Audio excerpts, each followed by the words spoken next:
পাতাবাহার বইয়ের একটা গল্প আছে, নিজের হাতে নিজের কাজ। এই গল্পটার প্রশ্নগুলোর উত্তর আজকে করব। প্রথমেই আছে, দেখো, শব্দার্থ লেখো। কারমাটার অর্থাৎ এটি একটি রেল স্টেশনের নাম। কুলি, যিনি অর্থের বিনিময়ে বোঝা বহন করেন। চিৎকার মানে চেঁচামেচি। অপেক্ষারত অর্থাৎ অপেক্ষা করছে এমন। পালকি, এটি এক প্রকারের যান। উদার, এর মানে হলো মহৎ। মনোভাব, এর অর্থ মানসিকতা। পারিশ্রমিক অর্থাৎ মজুরি। লজ্জিত, লজ্জা পেয়েছে এমন। প্রতিজ্ঞা, এর অর্থ হলো শপথ। সংকুচিত, এর অর্থ কুণ্ঠিত। উপস্থিত, হাজির। মর্যাদা, সম্মান। থলে, এর অর্থ হবে ব্যাগ, আর ক্ষুদ্র মানে ছোট। এবার আমরা বিপরীত শব্দগুলো আলোচনা করব। এখান থেকে অনেকগুলো বিপরীত আসতে পারে, সেগুলো তোমাদের জেনে রাখতে হবে। যেমন ধরো, নামা, এর বিপরীত হবে ওঠা। ছোট, বড়। শুরু, শেষ। বাইরে, ভেতরে। নিজের, অন্যের। সম্মান, অসম্মান।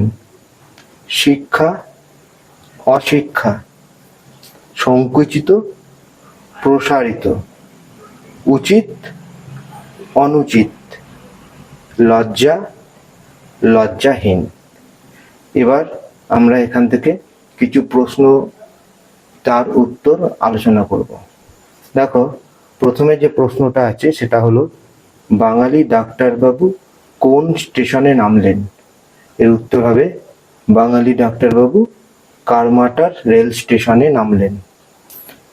কুলিটি ডাক্তারবাবুর ব্যাগটি কিভাবে বয়ে নিয়ে গেলেন? কুলিটি ডাক্তারবাবুর ব্যাগটি মাথায় করে বয়ে নিয়ে গেলেন। পরের প্রশ্ন, ডাক্তারবাবুর ব্যাগটি নিয়ে কুলিটি কোথায় তুলে দিলেন?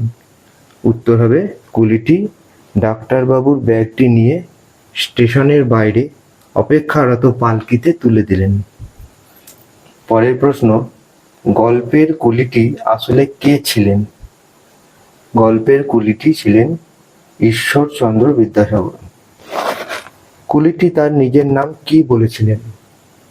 গল্পে কুলিটি তার নিজের নাম ঈশ্বরচন্দ্র শর্মা বলেছিলেন। পরের প্রশ্নটা আছে, নিজের হাতে নিজের কাজ। এই গল্পের ঘটনাটি কোথায় ঘটেছে? উত্তর হবে, নিজের হাতে নিজের কাজ গল্পের ঘটনাটি কারমাটার রেল স্টেশনে ঘটেছে। পরের প্রশ্নটা আছে যে, কোন নাম শুনে ডাক্তারবাবু চমকে উঠলেন? উত্তর হবে, ঈশ্বরচন্দ্র শর্মা। এই নামটি শুনে ডাক্তারবাবু চমকে উঠলেন। এবার দেখো, পরের প্রশ্নে বলা হয়েছে যে, বন্ধনী থেকে সঠিক বর্ণটি নিয়ে শূন্যস্থানে বসিয়ে শব্দ তৈরি করতে হবে। এখানে বন্ধনীর মধ্যে যুক্ত বর্ণগুলো দিয়ে দিয়েছে, যেমন তালবের শয়ে রফালা, উঁয়ায় কয়ে হস্যু, কয়ে মূর্ধন্যের শয়ে আকার, বর্গের জয়ে জয়ে হস্যই, আর ময়ে ময়ে আকার। এই যুক্ত বর্ণগুলোকে বেছে নিয়ে সঠিক জায়গায় বসিয়ে তোমাদের শূন্যস্থান পূরণ করতে হবে। যেমন প্রথমেরটা হবে, দেখো, কয়ে তয়ে করতে হবে, তাহলে হবে এটা ডাক্তার। পরের শূন্যস্থানে বসবে তোমাদের ময়ে ময়ে আকার অর্থাৎ সম্মান। তারপরেরটা হবে কয়ে মূর্ধন্যের শয়ে আকার অর্থাৎ অপেক্ষা। তারপরেরটা হবে পারিশ্রমিক অর্থাৎ এখানে তোমাদের তালবের শয়ে রফালা বসবে। তারপরেরটা হবে লজ্জিত অর্থাৎ এখানে বর্গের জয়ে জয়ে হস্যই হবে। আর একদম শেষেরটা হবে সংকুচিত অর্থাৎ উঁয়ায় কয়ে হস্যও এখানে করতে হবে। এবার 5 নম্বর প্রশ্নে দেখো, এখানে বলা হয়েছে যে সঠিক উত্তর হলে সেখানে রাইট চিহ্ন দেবে, আর ভুল উত্তর হলে কাটা চিহ্ন দেবে। এখানে প্রথমে যেটা দেওয়া আছে সেটা হচ্ছে, ট্রেন থেকে এক ডাক্তারবাবু নামলেন অর্থাৎ এটা সঠিক। সেই জন্য এটা রাইট চিহ্ন হবে। পরেরটা দেখো, এখানে আছে যে ডাক্তারবাবুর হাতে ছিল একটা ওষুধের বাক্স, এটা ভুল, সেই জন্য এটা কাটা হবে। কুলি কুলি বলে চিৎকার করতে ডাক্তারবাবুর লজ্জা হলো, এটাও ভুল, ডাক্তারবাবুর কখনোই লজ্জা বোধ করেনি কুলি কুলি বলে চিৎকার করতে, সেই জন্য এইটাও কাটা হবে। তারপরেরটা আছে যে কুলিটি সম্মানে ডাক্তারবাবুর চেয়ে বড় ছিলেন, সত্যিই তো তাই, কুলিটি ছিলেন ঈশ্বরচন্দ্র বিদ্যাসাগর, তিনি ডাক্তারবাবুর থেকে সম্মানে অনেক বেশি, সেই জন্য এটা রাইট হবে। এবার দেখো 6 নম্বর প্রশ্নে কিছু বর্ণ বিশ্লেষণ করতে দেওয়া হয়েছে। প্রথমে আছে কার মাটার। বর্ণ বিশ্লেষণ করার আগে তোমাদের নিয়মটা সংক্ষেপে আরেকবার বলে দিচ্ছি, যারা বুঝতে অসুবিধা হবে তারা বর্ণ বিশ্লেষণের ক্লাসটা দেখে নেবে, বুঝতে পারবে। এই ক্ষেত্রে আমরা যখন বর্ণগুলোকে ভাঙবো, আমরা যখনই কোনো ব্যঞ্জন বর্ণ আনবো, ব্যঞ্জন বর্ণগুলোকে অতি অবশ্যই হসন্ত দিতে হবে। আর বিভিন্ন ব্যঞ্জন বর্ণের সঙ্গে কখনো অকারান্ত যুক্ত থাকবে, কখনো আকার, হর্ষইকার, দীর্ঘইকার যুক্ত থাকবে, সেগুলো তো আমাদের করতেই হবে। কিন্তু যখন যুক্ত বর্ণ থাকবে, যুক্ত ব্যঞ্জন বর্ণ থাকবে, সেই যুক্ত ব্যঞ্জন বর্ণ যদি শব্দের মাঝখানে থাকে, তাহলে কিন্তু সেই ক্ষেত্রে অকার তার সঙ্গে বা আকার, হর্ষিকার যেরকম যা থাকবে সেরকম সেটা হবে। কিন্তু সেই যুক্ত ব্যঞ্জন বর্ণ শেষেও থাকতে পারে, আর শেষে থাকলে তখন তোমাদের শেষে যুক্ত ব্যঞ্জন বর্ণের পরে আবার অকার বা হর্ষইকার থাকলে সেগুলো দিতে হবে। এমনি ব্যঞ্জন বর্ণ দিয়ে যদি শব্দটা শেষ হয়, অর্থাৎ শব্দের শেষে যদি কোনো ব্যঞ্জন বর্ণ থাকে, সেই ক্ষেত্রে কিন্তু তাতে হসন্ত হয়েই শেষ হয়ে যাবে, সেখানে ব্যঞ্জন বর্ণের সঙ্গে কোনো রকম অকার আসবে না। দেখো, আর এটা আমরা উচ্চারণ অনুযায়ী করব। অনেক সময় উচ্চারণটা শব্দের মাঝখানেই কেটে যায়, তখন কিন্তু আমরা সেই উচ্চারণ যদি কেটে যায় সেই ক্ষেত্রে কিন্তু অকার দেব না। দেখো, প্রথমেরটা আছে উদাহরণ যে কারমাটার, কয়ে আকার, অর্থাৎ এখানে কয়ে হসন্ত হবে, তার সঙ্গে আ যুক্ত হবে। র কার, এক্ষেত্রে রয়ে হসন্ত হবে। দেখো, এখানে যদি তোমরা রয়ে হসন্তর সঙ্গে অ দাও, সেটা কিন্তু দিতে পারো, কিন্তু অ না দিলেও এখানে হবে, কারণ কার মাটার, কার মাটার, র কার, রটা এখানেই উচ্চারণ বন্ধ হয়ে যাচ্ছে, যার জন্য এখানে রয়ে হসন্তর পরে অ না দিলেও চলবে। তারপরটা দেখো মা, অর্থাৎ ময়ে হসন্ত, তার সঙ্গে আ। টা, টয়ে হসন্ত যোগ আ। র, এইটা দেখো একটু আগে যেটা বলছিলাম, এই যে ব্যঞ্জন বর্ণ, এই র যদি শব্দের মাঝখানে থাকতো তাহলে কিন্তু র এর সঙ্গে অ আসতো, কিন্তু যেহেতু এই ব্যঞ্জন বর্ণটা দিয়ে শব্দটা শেষ হচ্ছে, সেই জন্য এখানে রয়ে হসন্তর পরে আর অ আসবে না। পরের যে উদাহরণটা আছে সেটা হলো স্টেশন।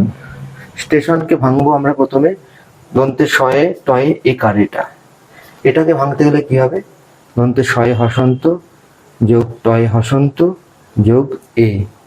তারপরে আছে দেখো তালবেশ, এটাকে যখন ভাঙবো তখন হবে তালবেশ শয়ে হসন্ত যোগ অ। আর লাস্টে যে দন্তের নটা আছে সেটাকে ভাঙলে হবে দন্তের নয়ে হসন্ত। এইখানেও কিন্তু দন্তের নয়ে হসন্তর পরে অ আসবে না, কারণ দন্তের ন দিয়ে, অর্থাৎ এই দন্তের ন ব্যঞ্জন বর্ণ দিয়ে বানানটা শেষ হচ্ছে, সেই জন্য এখানে হসন্ত দিয়েই শেষ হয়ে যাবে। এর পরের উদাহরণটা হচ্ছে পারিশ্রমিক। একটা একটা করে ভাঙো, দেখো পা, অর্থাৎ পয়ে হসন্ত যোগ আ। রি, রয়ে হসন্ত যোগ হর্ষই। শ্র, তালবেশ শয়ে রফালা, অর্থাৎ তালবেশ স যোগ রয়ে হসন্ত, তালবেশ শয়ে হসন্ত যোগ রয়ে হসন্ত যোগ অ। অ আসছে কারণ পারিশ্র, শ্র, অর্থাৎ তালবেশ শয়ে রফালার সঙ্গেও কিন্তু একটা অ আসছে। মিক, ময়ে হসন্ত যুক্ত হর্ষই আর ক, এই কয়ের জন্য হবে কয়ে হসন্ত। এখানেও কিন্তু কয়ে হসন্তর সঙ্গে অ হবে না, কারণ কয়ে হসন্ত হয়ে বন্ধ হয়ে যাবে, কারণ কটা সবচেয়ে শেষে আছে বানানের। তারপরের উদাহরণটা হলো ঈশ্বরচন্দ্র। দেখো দীর্ঘই, এটা দীর্ঘই লিখতে হবে। তালবে শয়ে বয়ে, এটা কি করে হবে? তালবে শয়ে হসন্ত যোগ বয়ে হসন্ত যোগ অ। এই যে একটু আগে বললাম যুক্ত বর্ণ যদি থাকে তাহলে সেই যুক্ত বর্ণ অতি অবশ্যই শব্দের মাঝখানে যুক্ত বর্ণ থাকলে সেখানে অনেক সময় আবার তার সঙ্গে অ আসে। এখানে যেমন হবে তালবে শয়ে হসন্ত যোগ বয়ে হসন্ত যোগ অ, ঈশ্বর, অ আসছে একটা। তারপরে র, এই র এর উচ্চারণটা হবে রয়ে হসন্ত চন্দ্র, চ যোগ মানে চয়ে হসন্ত যোগ অ। আর দন্তে নয়ে দয়ে রফালা, এটা কিভাবে দেবে? দন্তে নয় হসন্ত যোগ দয়ে হসন্ত যোগ রয়ে হসন্ত। তাহলে দন্তে নয়ে দয়ে রফালা হলো, কিন্তু এর সঙ্গে একটা অ আসবে। দেখো ঈশ্বর চন্দ্র। এটাও বলেছিলাম যদি যুগ এমনি ব্যঞ্জন বর্ণ দিয়ে শব্দ শেষ হলে সেই ক্ষেত্রে কিন্তু অ আসতো না, কিন্তু যদি যুক্ত বর্ণ থাকে, যুক্ত ব্যঞ্জন বর্ণ থাকে, তাহলে শেষে যুক্ত ব্যঞ্জন বর্ণ থাকলে সেই ক্ষেত্রে অনেক সময় অ আসে। তাহলে এটাও হয়ে গেল। এবার হচ্ছে ক্ষমা। ক্ষমা, এই বানানটাকে যদি আমরা বর্ণ বিশ্লেষণ করি তাহলে হবে কয়ে মূর্ধন্য শয়ে যোগ অয়ে। কয়ে মূর্ধন্য শয়টাকে যখন ভাঙা হচ্ছে কয়ে হসন্ত যোগ মূর্ধন্য শয়ে হসন্ত যোগ অ। তাহলে মা, আর মায়ের জন্য আসবে ময় হসন্ত যোগ আ। এবার 7 নম্বর প্রশ্নে দেখো এক গাদা বর্ণ দেওয়া হয়েছে, সে বর্ণগুলোকে জুড়ে জুড়ে শব্দ তৈরি করতে হবে। এটাও আমরা স্টেপ ওয়াইজ করব। প্রথমেরটা আছে দেখো তালবে শয়ে হসন্ত যোগ হর্ষই। তাহলে এটা কি হবে? তালবে শয়ে হসন্তের সঙ্গে যদি হর্ষই যুক্ত হয় তাহলে হবে তালবে শয়ে হর্ষই। তারপরটা আছে কয়ে মূর্ধন্যের শয়ে আকার, অর্থাৎ ক যোগ মূর্ধন্যের স যোগ আ, অর্থাৎ ক আর মূর্ধন্যের স যুক্ত হয়ে কয়ে মূর্ধন্যের শয়ে হয়, তার সঙ্গে আকার হবে। তাহলে এটা হবে শিক্ষা। পরেরটা আছে দেখো ডয়ে হসন্ত যুক্ত আ, তাই এটা নিয়ে হবে ডা। তারপরটা আছে কয়ে হসন্ত যোগ তয়ে হসন্ত যোগ আ, অর্থাৎ কয়ে হসন্ত আর তয়ে হসন্ত মিলে হচ্ছে কয়ে তয়ে, তার সঙ্গে আকার যুক্ত হবে। আর তারপরে আছে রয়ে হসন্ত যোগ অ, অর্থাৎ শুধু র, তাহলে এতক্ষণ হলো ডাক্তার। এরপর আছে বয়ে হসন্ত যোগ আ, অর্থাৎ বা, আর বয়ে হসন্ত যোগ হ্রস্ব অর্থাৎ বু, তাহলে এটা নিয়ে হবে ডাক্তার বাবু। এরপর একটা আছে দেখো অ, অয়ের জন্য অটা অয় হবে। আর তারপরে আছে পয়ে হসন্ত যুক্ত এ, অর্থাৎ পে।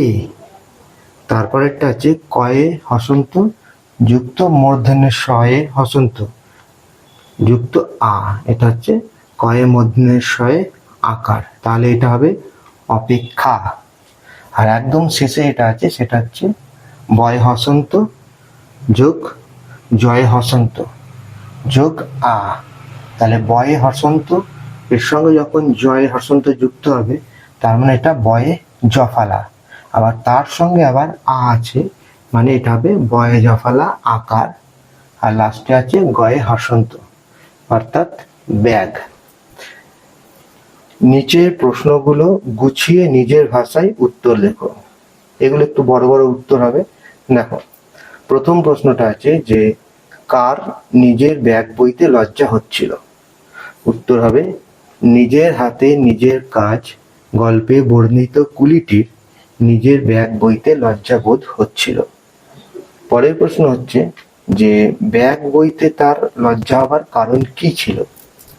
উত্তর হবে যে ডাক্তারবাবু ছিলেন সমাজে একজন সম্মানীয় ব্যক্তি, সেই কারণে তিনি নিজের জীবিকার অহংকারে ব্যাগ বইতে লজ্জাবোধ করছিলেন। ডাক্তারবাবু কেন কুলিকে পয়সা দিতে গিয়েছিল? কুলিটি ডাক্তারবাবুর ব্যাগ বয়ে নিয়ে গিয়েছিলেন সেই কারণে পারিশ্রমিক হিসেবে ডাক্তারবাবু কুলিটিকে পয়সা দিতে গিয়েছিলেন। আর একদম শেষের যে প্রশ্নটা আছে, ডাক্তারবাবুর দিতে চাওয়া পয়সা কুলিটি নিলেন না কেন? এর উত্তর হবে যে কুলিটি আসলে ছিলেন ঈশ্বরচন্দ্র বিদ্যাসাগর। তিনি ডাক্তারবাবুকে বিপদে সাহায্য করেছিলেন মাত্র, সেই কারণে তিনি ডাক্তারবাবুর দিতে চাওয়া পয়সা নেননি।